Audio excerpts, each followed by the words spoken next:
Hey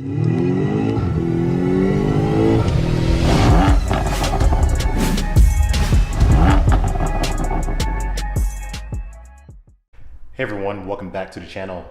Alright, so I actually was going to start this video off with doing a rear differential fluid change. Now, this isn't your typical X5 with just a single like differential one drain and fill. The M's have the sport or the M differential or torque vectoring differential, how you want to call it. But our differentials are for, they're more for the handling, the sporty handling. So in a sense, it can actually speed up a tire. Like say for example, if I'm making a right-hand turn, it would speed up the left side tire faster to help the car rotate. Now, I was really gonna tackle this project this morning. I decided to just kind of research it first instead of just doing, you know, the drain and fill. And what I discovered was there's a lot of controversy about which fluid to use. Are you using the 75-90? Are you using the 75-140 on the outer chambers? Because there are different chambers, you know, for these differentials. I'm hearing things from FCP Euro, dealerships, S2P, like everything. There are so many different variations. Then there are people who are saying they've done them before, they've had no problems doing it with one type of fluid. There's people who are saying that you can run into issues if you don't use some type of friction modifier, if you need the carbon, all just different things. So that video is coming. I just need to do more research. I need to talk to more people who've done them, see exactly what they do real world, because it's not like I'm doing it in my own car and all right, I'm done. I'm doing this to make a video, make content to help everyone else out there. So the last thing I want to do is to make a video just for the sake of views and then it's the wrong thing or something that's incorrect. And the last thing I want to do, I mean, these are expensive vehicles. I don't want to have any karma repair to where someone now they're stranded or now they have an expensive repair bill. It's, you know, obviously it's all these things that I do is at your own risk, but I don't want to give any misinformation or bad advice out there. So with that being said, I'm just gonna do an oil change. But I am looking, I've always ran this oil on my last X5 and I've ran on this X5M. This is 5w-30. It is BMW, it's the LL-01FE. And you can see here all the specs on the back. And people have been saying like, some people said like, oh great, you know, I ran that oil too. Some people said try AMSOIL. Well, this last oil change I did AMSOIL. I did actually do a drain and fill. And right at the 5,000 mark, I got a light that come up that said that I needed to add a quart of oil. So I added a quart of oil. I was actually in Southern California at that time, so I drove 7 hours back, and here I am ready for an oil change. So it did burn a full quart. Usually with this LiquiMoly, I'm about half before. So it burned a little bit more, but you know, that's very, very minor. But someone said, well, you know, you're burning more oil because you're burning less oil because you're running a 5w-40. Okay, and I ran with 5w-40 AMSOIL as well. But I do think there's some additives in here that help minimize oil burn.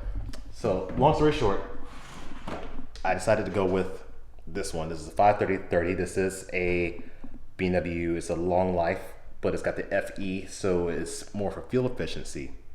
I'm gonna try it out. I'm gonna see if my oil burn is, let's say my oil consumption is going to be the same, better, or worse, and I'll give feedback on that. I have a feeling it's going to be a little bit worse just because it's a 5w-30, but the 5w-30 is a factory fill. And like I said, I'm getting to, right now, I think at this point with the fuel efficiency and right now these things, I think every little mile per gallon will help considering the cost of fuel these days. Also, I've had questions regarding this type of oil, the 5w-30. So like I said, I want to just go ahead and do it. I ordered this on Amazon and it got here within a couple of days. And if you look here, the one I usually use, 5w-40, the, what do you call this? LiQui High Tech. Anyway, you can see the fuel economy. It's got, you know, obviously a little less. Reduced friction and wear is maxed out nearly. Speed of oil penetration is, you know, pretty good. Deposit prevention is up there. Oil film strength is up there. I go over to the fuel efficiency version, the special tech, and fuel economy is maxed all the way out. Reduced friction and wear is a little bit less than the like high tech. Speed of oil penetration is maxed out. And see, deposit prevention, reduced friction, there's a little bit less. So reduced friction is going to be a little bit, so we'll have a little bit more wear, I should say, with this oil, and trade-off with better fuel economy. Deposit prevention is equal, and oil film strength is slightly less. Now these are very minor, but the fuel efficiency is where its strong point is. So we'll see if I can get the same performance with that. I'm not gonna do a full, complete video procedure how to do this. I have another video about that with the X5. I actually have a couple of them, with the one with the 50i and then another one with the M.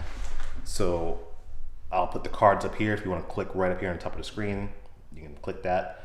They'll be in the end screen as well. Well, thank you. Let's continue. I'm just gonna do oil. I'm just gonna have it just kind of do like a little time lapse.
All right, so here's what we got.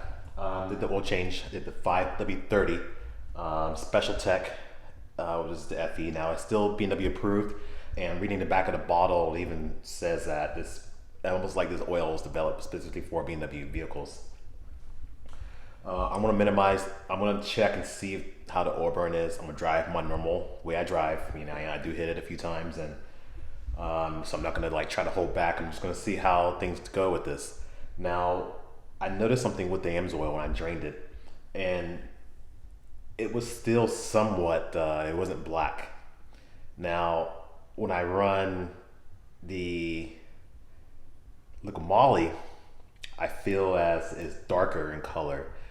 I think the best way, I mean, we can't just go by color in general, but maybe I should send it off to Blackstone and see what that oil sample looks like. But just based on color alone, with no other like scientific measurements, it looks like I could probably go a little bit longer on that oil. You know, maybe I could do the 10,000. I don't know, I could be pushing that, but it's better to get an oil analysis to really tell you, you know, how much wear and tear is on that. But I was just surprised how the oil wasn't dark as I was expecting to be for 5,000 miles compared to the other oils I use. Now we're gonna try this one. Now also I'm gonna check the fuel mileage. I'm gonna see if the fuel mileage has helped. And right now I average around 17. I can barely get 19 on the highway. 20 if I really push it, but that's really hard, and that's including if I use the start stop, which sometimes gets annoying. So like I said, the rear differential, read more research on it, only because it's not your straight drain and fill, because it has 3 different chambers in that differential. That means 3 different drain plugs, 3 different fills. Then there's 2 different fluids I use for that. So I just gotta make sure, too much information out there that's saying don't touch it, some saying do touch it. I need to really clarify. I know who people have done it before. I'm gonna pick their brain a little bit and I'm gonna see, and I'll make another video about that. Thanks for watching.